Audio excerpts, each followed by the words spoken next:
causalité de la crise écologique doit être imputée à la révolution scientifique du XVIIe siècle, au moment où Descartes, Newton, etc. vont fonder une nouvelle physique et répandre une vision quantitatique. Nous sommes entrés, alors depuis quand, ça c'est la question, nous sommes entrés dans une nouvelle ère de la Terre elle-même.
Et vous décidez d'écrire à propos de vous. Donc c'est une tentative de démarche introspective à l'aune de votre vieillesse, une forme d'écriture de vos mémoires.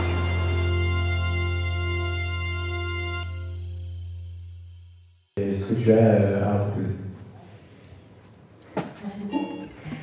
Alors, je souhaite qu'on fasse de la contemplation régulière, assidue, de tout notre environnement, de notre milieu. On essaie à développer des systèmes de refroidissement qui permettent de reconstituer le climat d'il y a 27 ans. Eduardo Kohn, comment pensent les forêts?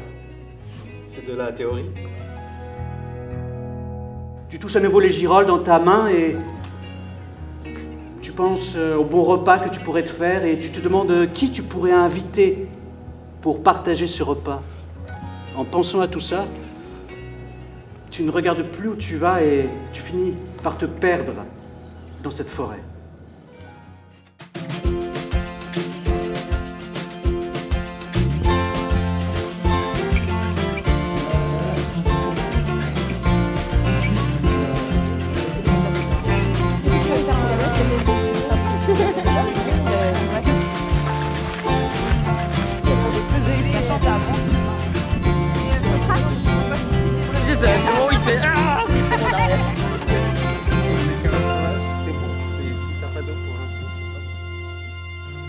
Pourrait, si on l'écoute, s'élargir en collectif, s'infinir en politique.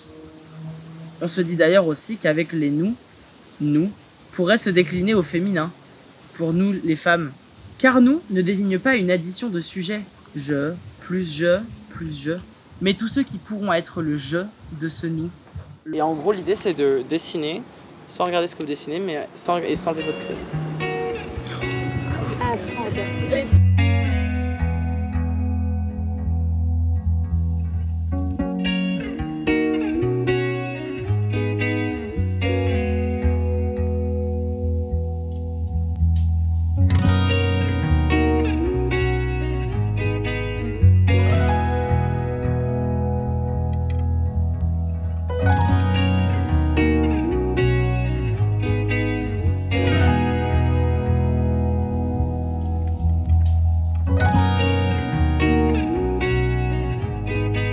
Nous devons désormais réfléchir de façon globale, tenant compte de l'interdépendance de tous les systèmes. Nous avons besoin de réinventer totalement nos modèles économiques, agricoles, énergétiques, éducatifs, notre organisation démocratique.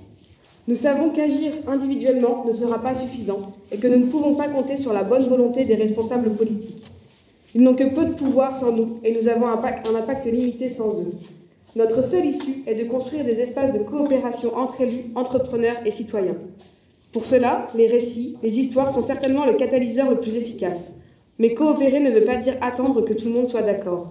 Cela implique que chacun fasse sa part pour construire cette nouvelle fiction. en adoptant un autre mode de vie, en réorientant son activité professionnelle, en participant à créer une communauté soudée sur un territoire, en s'impliquant politiquement pour faire pression sur les élus ou pour les remplacer, dans sa ville, dans sa région, dans son pays, en se mobilisant pour empêcher l'adoption des législations ou des projets les plus destructeurs, en diffusant, en informant, en inventant, en créant. Notre énergie ne peut venir que de notre enthousiasme, de notre aptitude à être la bonne personne au bon endroit, à exprimer nos talents, à faire ce qui nous passionne et nous donne envie de nous lever chaque matin. Au départ, nous n'avons de pouvoir que sur nous-mêmes. Nous sommes notre propre empire, celui que nous pouvons gouverner, nous former, transformer.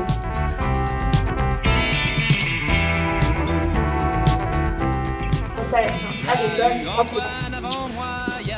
Participer à sa vie de territoire sur des enjeux écologiques.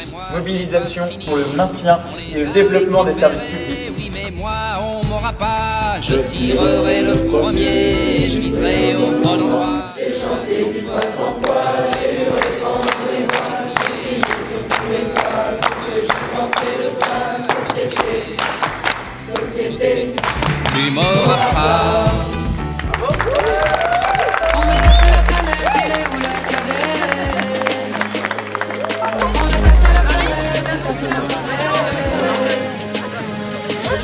Dans la vie y a des cactus et sur ce même cactus depuis y a du plastique. Aïe, sur les plages de Koh-Lanta, derrière les candidats, c'est pas si idyllique. Y a des pailles McDo qui sirotent sur l'eau, coca plastique qui flotte sur le Pacifique. Un Capri Sun à la dérive qui finit sur la rive dans la bouche d'une tortue. Ça se réchauffe, ça se réchauffe, ça se réchauffe. La planète à la tête en surchauffe. Ça se réchauffe, ça se réchauffe, ça se réchauffe. La planète à la tête en surchauffe. On a cassé la planète, il est où le sauver?